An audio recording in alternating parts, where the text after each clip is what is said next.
This episode is brought to you with support from BetterHelp. When you're feeling your best, things just seem to flow. You're able to see things clearly and meet the challenges that inevitably come in life.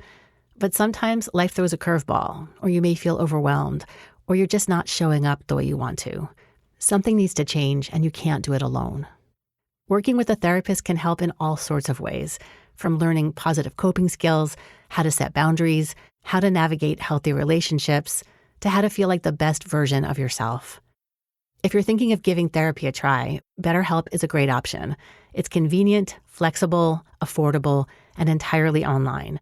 Just fill out a brief questionnaire to get matched with a licensed therapist, and switch therapists anytime for no additional charge. If you want to live a more empowered life, therapy can get you there.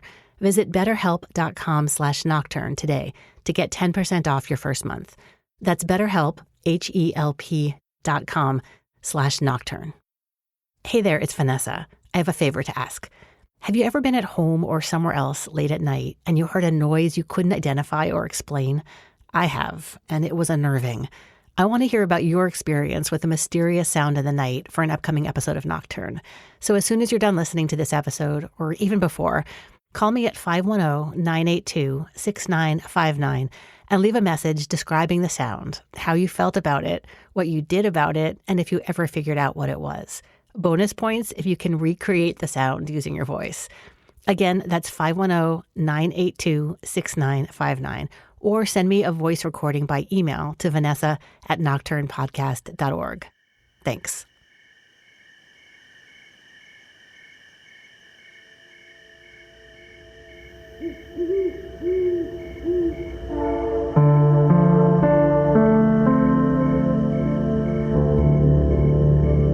You're listening to Nocturne. I'm Vanessa Lowe.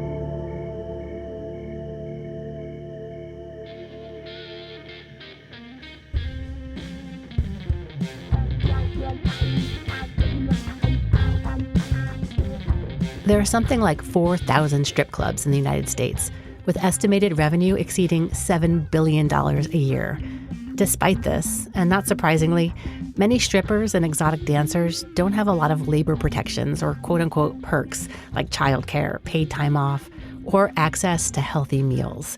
In fact, many of us have never even thought about working conditions for people in the sex worker community. Basic labor rights is something that the sex workers industry is still kind of falling behind on. I believe the price of the lap dance hasn't changed in over 30 or 40 years. I'm Nikeisah Newton, and I'm chef and owner of Meals for Heels.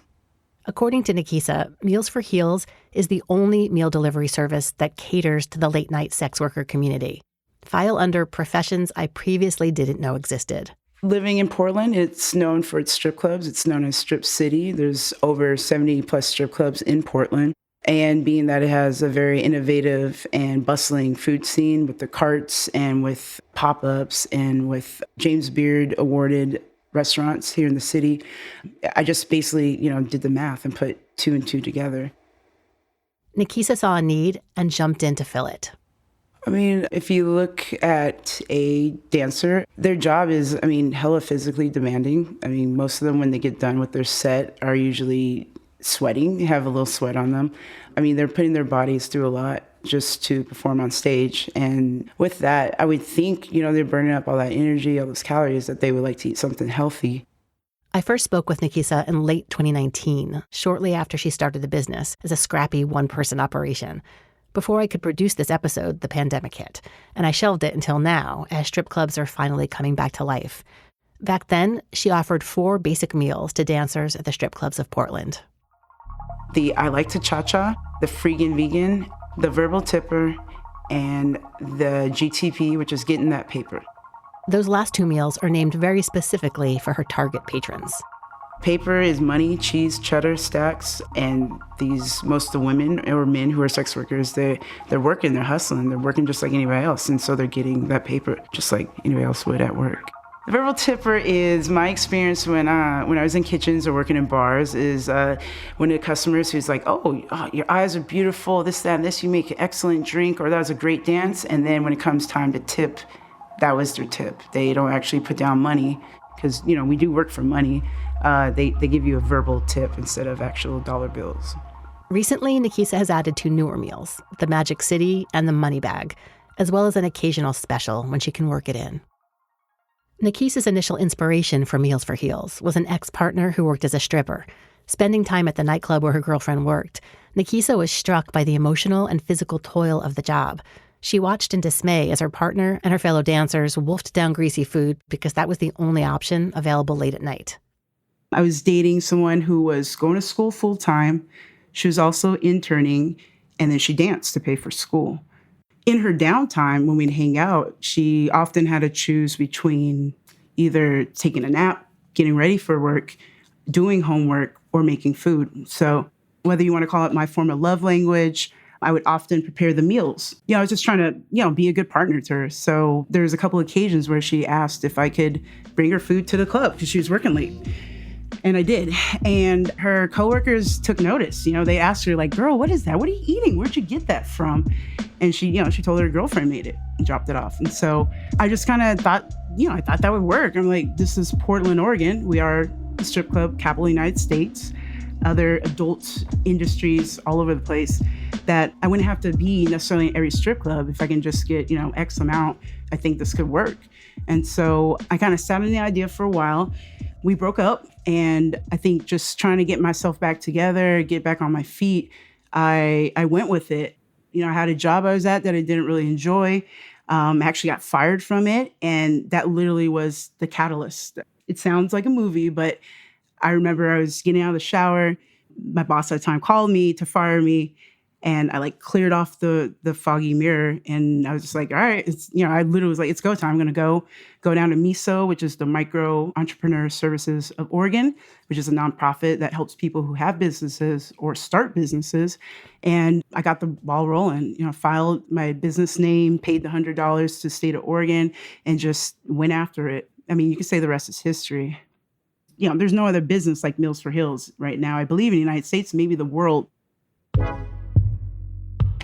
Putting her menu together, Nikeisah looked at what was on offer at most strip clubs, a lot of heavy fried food geared to the mostly male clientele, and thought about what a dancer really needed for the physically demanding late-night work. Who wants to eat fried food that late? Who wants to eat fried food when you have to, be physical and work? Even with Uber Eats and delivery dudes and all these other services, you still have to have an establishment that's open. The bars will serve food, but a lot of these restaurants and businesses close around 9, 10 p.m. in Portland. So that reduces your chances of getting a healthy meal late night. And that doesn't cost a fortune as well. And being also that a lot of them can't leave when they're at work or even have vehicles. I thought they deserve to have something healthy to eat late night. So I just, filled in that void. And so when I curated and put together the menu, I just wanted to keep in mind that, one, they're at work. Two, I want my meals to be able to sustain because, I know some of them have to be on stage and they have to sometimes, obviously hustle and try to get dances or just clientele want to talk to them. So you want strong, sturdy, leafy greens or you want light flavors too, because I know they're going to have to be very intimate with the customers and you don't want garlic and onion on your breath. You want to eat something at work and not, worry about if it's going to, make my stomach queasy, if it's going to breathe through my skin. But also they're going to eat it late at night. They could either while they're on shift or they might eat it after the bar closes at 2:33. So, you want to go to bed feeling good. That was the main, just keeping it light and healthy. It's energizing, it's nourishing, and it's delicious. Nikeisah's impulse to fill the void of late-night nutritious food for sex workers is, for her, a form of activism, taking care of people who society overlooks or deems unworthy of full consideration. Yeah, feeding people is a form of activism. Food does so much for you. It's not just something to eat. It provides energy, it's sustenance. It brings communities together. And also that could be the highlight of someone's day. And then, you're putting your time and I put myself into my food. And that's sometimes that can be like an invaluable thing is to give a piece of you or give up your time to someone else. Meals for Heels and feeding marginalized groups in general is also a way of fighting against larger societal injustice. Yeah, I think that goes with my, identity. I think anything that goes against white supremacy, being Black and queer, running my own business that's geared towards the sex worker community and other community activism is exactly what's up. That's not what the man wants me to do. So I've worked with several different groups: PDX Free Fridge, PDX Free Lunch Collective, Don't Shoot PDX. There's just a long list of community and civic groups here in Portland that I've worked with, whether we're feeding people or we're just getting a face or a voice out there. In a world where the nutritional needs of sex workers is not given much consideration, Nikeisah feeds strippers and others the most scrumptious, healthy things she can think of, and the opposite of what's generally available after 10 p.m. in Portland. So what, sweet potatoes are a complex carb, and that's a good, carb to burn. Kale is light, it's filling, but it's light. It's not going to bog you down. And, brown rice is good for you as well compared to white rice. So it's just like these little things just to keep like sugars low and using natural organic ingredients. All my meals start with a base of massaged kale, which is kale, salt, pepper, lemon juice, and olive oil. And I massage it to, 1, to make it less bitter, and 2, to break it down and make it easier to digest. I use curly kale, I use lacinato kale, or whatever kale the farmer's market has available. So I like to cha-cha, is basically a southwestern take. I make a house-made salsa, be Tillamook cheese on there. There'll be a green brown rice, which is just a brown rice I cook in a green salsa that I make. And citrus slaw, which is the same thing, a slaw that I make in-house. I use kiwi fruit to sweeten it, and a little vinegar, salt, pepper, carrots, and cabbage. On top of that will be some black olives and salsa Lozano, which is this amazing, super savory, not hot sauce from Costa Rica. When I travel down there, you find it on almost every other table. It's delicious. It's just pureed vegetables and spices. And then I do crushed Juanitas chips, which are tortilla chips that are, I think, probably just known around this area. And then some avo smash, which is just avo, salt, pepper, and lime juice. And then top it with some cilantro and some Mexican spices. And then the freaking vegan is plantains, apples, sweet potatoes that I roast, but I rub them in lime juice and a little curry powder. And then that will go on the bed of massaged kale, and then some green brown rice and salsa Lozano and crispy quinoa will finish that meal. The verbal tipper is lemon pepper couscous, massaged kale, jardiniere, which is Italian pickled vegetables, marinated artichokes. I do cotija cheese instead of feta cheese, and then a balsamic drizzle finishes that meal. And then the GTP, which is getting that paper, is my take on kind of like a vegan larb. And so I'll roast cauliflower in a tom kha seasoning, and that will go on massaged kale. And then I'll do sweet potato noodles, which are these springy... Nikeisah is a chef, first and foremost. But with Meals for Heels, she didn't just find and fill a niche. Who she feeds is important to her, beyond just what they're eating. And when it comes down to it, we all probably know someone who is a sex worker. We just don't know it. You know what I mean? And that isn't really any of our business either way. I think when people hear the term sex worker, they automatically think something illegal or prostitution of some sorts, but that's their own ignorance. It's a huge umbrella. I guess that's what the symbol is for sex workers, a red umbrella. But we're talking about the 70 plus strip clubs in Portland, so that'd be dancers.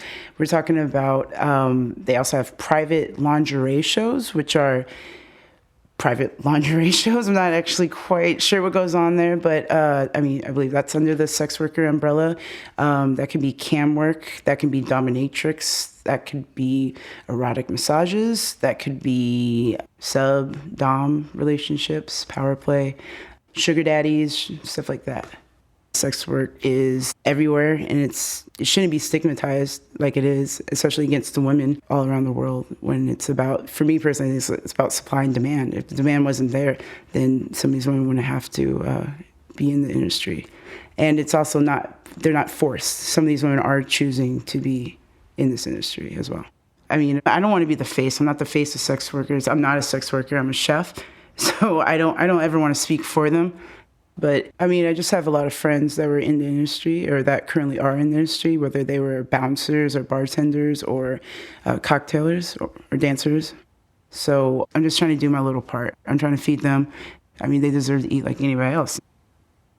It's been gratifying for Nikeisah to merge her love for cooking with nurturing people in this late night community. And any true chef will tell you that the feedback from a happy diner is everything. I'd say anytime I walk in, my patrons, their face, they light up. Their whole body almost just perks up.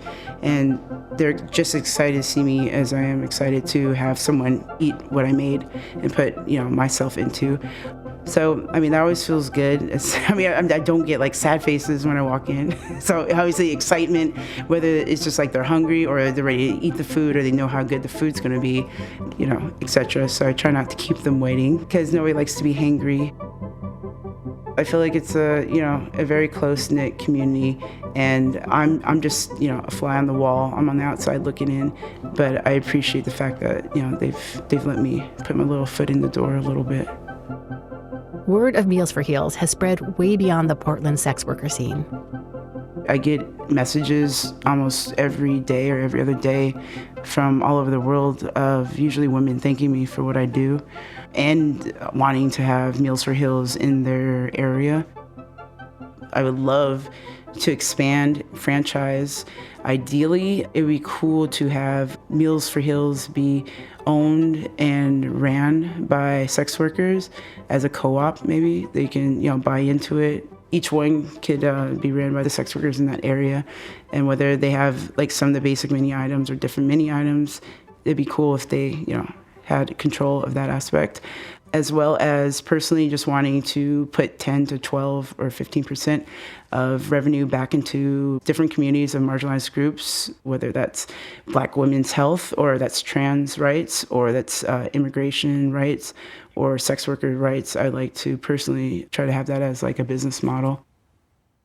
Food has always played a big role in Nikeisah's life. Growing up, she had exposure from an early age to cuisine and cooking methods all around the world. As an adult, it felt natural to move into professionally working in the food industry. Growing up, my dad was in the Air Force for over 20 years, and my mom's from Georgia. And so, my dad cooked one way, my mom cooked another way, on top of us living in Japan, living in Portugal, living in Arizona, living in California. It was just like a nice medley of different, food cultures. And so, especially in Japan, I was old enough to be present and remember, trying all these different foods and flavors. And it just shaped my, view on the world, what I eat today. There's always like ramen or, Japanese furikake, togarashi, mirin are staples in my pantry at home. And I definitely took my growing up around food and my own personal experiences of traveling. I just kind of went with it and used what was close to my heart, Professionally, I probably started, when I was in North Dakota. So maybe when I was, like 22, 24, something like that, in a kitchen in North Dakota. I had a female chef who had a Chicago gangland themed restaurant. So the servers would dress up, in suits and have Tommy guns, flapper dresses. We're doing lobster tails, steak with 7 courses. That's probably where I got my first start in the kitchen. And then I moved out to Portland and just stayed and worked in different kitchens, from high-end catering to high-end restaurants to mom and pops to food trucks. Yeah, and everything in between. Nikeisah's identity as a Black woman working in restaurants and other professional kitchens was a big factor in her pivot towards starting her own business. I personally feel definitely as a Black woman that underappreciated. I work twice as hard as some of these men, and my standard, I feel personally, is higher than a lot of these men that I work with in the kitchen. Like, I get people have 2 different ideas of clean or this, that, and this, but I mean, I work twice as hard and don't get half the credit. And, that gets old. So why am I going to work hard for this other person and not get any, credit for it or get it promoted or get a raise or, and break my back and stress and all that stuff like that, when I can just go work just as hard for myself and do it right and do it the way I like it to my standard. Nikeisah's passion and grit have been paying off, and also extending beyond strip clubs into daytime catering for local businesses and nonprofits, and some of the other branches of the sex worker industry around Portland. The jobs are not boring. I've done a photo shoot for just some item that actually I didn't know what it was about. They wouldn't allow me to have my cell phone, but it was a very high-end item in a very swanky, almost Portlandia, wine and candy looking office space with no walls and hip-hop music, and everybody was beautiful and dressed really nice and cool. And I've also catered an adult film set. I've done photo shoots for dancers.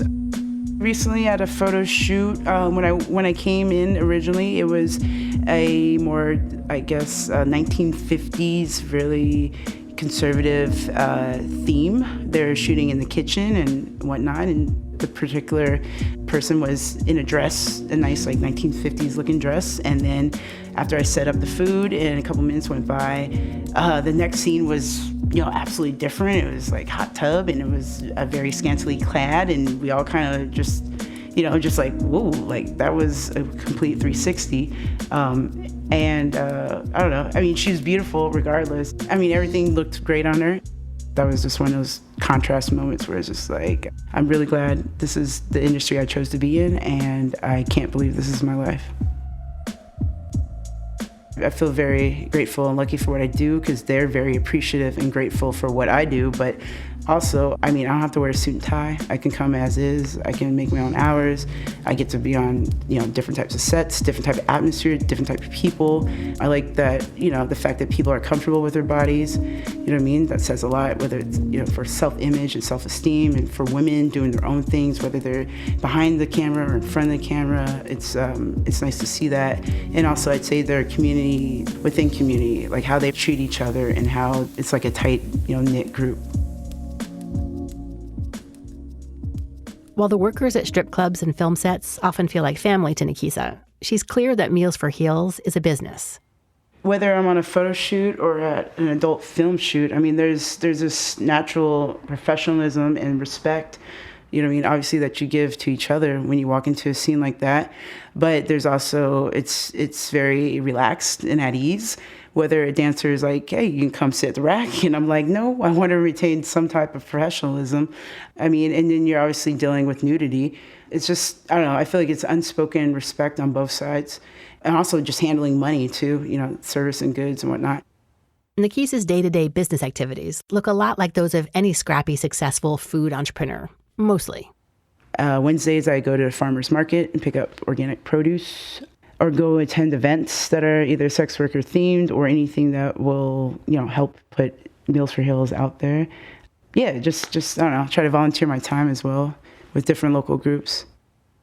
Typically, I will go to a meeting with my business advisor. I will meet up with farmers. I'll go out to the farm, I go talk with them, see if they have anything that I can pick up. I'll meet up with people who want to collaborate, whether it's photography or interviews or people who want to help out some way for Meals for Heels. And then in the evenings, I usually sometimes have orders during the week, or I'll start prepping. Last night I did a bunch of pickled red onions. These days, there are a couple of part-time employees who help with food prep and taking orders.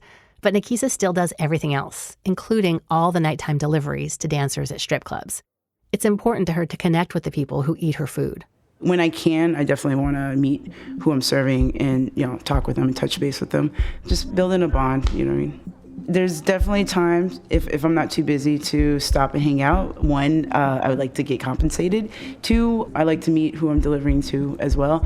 But also it's busy at a club, so I don't want to slow down their hustle, or maybe they're in the back, etc. Or just there could be a line and the bouncer doesn't want to deal with me, so I'll just hand him the food or the money's there. But I put a lot of care into my food and what I make, and so I appreciate the human aspect to it. And I appreciate them choosing to, where they put their money, because that's a big deal. They're taking a chance on me if they haven't had my food yet, even though, it's definitely delicious and it's been praised. I appreciate them.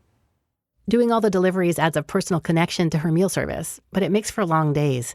Fortunately, Nikeisah is a self-identified night owl. My deliveries usually, I'd say, range from anytime in the evening, 7, 8 p.m. on to 1 a.m. during the week. And then on the weekends, I'm usually out till 3 a.m. I'm a creature of the night, so just, it's a nice cover, the darkness. Most clubs, obviously, there's low lighting, it's dark in there, red light. Just, I don't know, you're going to get away with more, have more fun. People relax a little bit more at night. While she enjoys the night, Nikeisah is also practical while she's working. I take my precautions to stay safe, whether I need something on me or if I just keep myself aware and looking around. I personally feel safe doing what I do. I think my stature, my experience in some martial arts, and just, like I said, just, being aware of my surroundings. I'm not, flashing money. I'm putting my money away when I get it, and I get to my vehicle as quick as I can and just stay aware. I mean, I could be a target, but I'm not going down without a fight. If someone wants to challenge me or try to take what I got, then, I'm going to fight for it. But yeah, I feel safe personally. In an age when traditional restaurants and their practices are being called into question, think news reports of the misogynist and abusive practices in high-end kitchens and shows like The Bear and The Menu, Meals for Heels is the polar opposite. Nikeisah is passionate about her food, but she's also passionate about feeding the people you won't find at Noma or French Laundry, and she cares about doing good. When I get opportunities, which I will soon, working particularly with the trans and queer and BI, POC, and disabled houseless community, I look forward to doing events like that and working with different groups and feeding them as well. I think it just kind of coincides with my natural instinct to want to take care of people.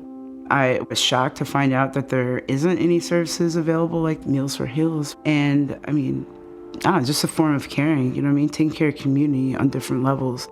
I don't know, it's just a simple, basic thing. I think whether they're a sex worker or an EMT or the Uber driver or the 5-year-old kid at the playground, we should all have access to healthy food. It's America.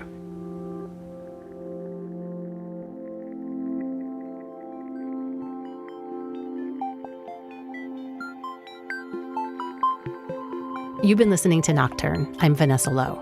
Nocturne is produced by me and was created by myself and Kent Sparling, who also composed the theme music.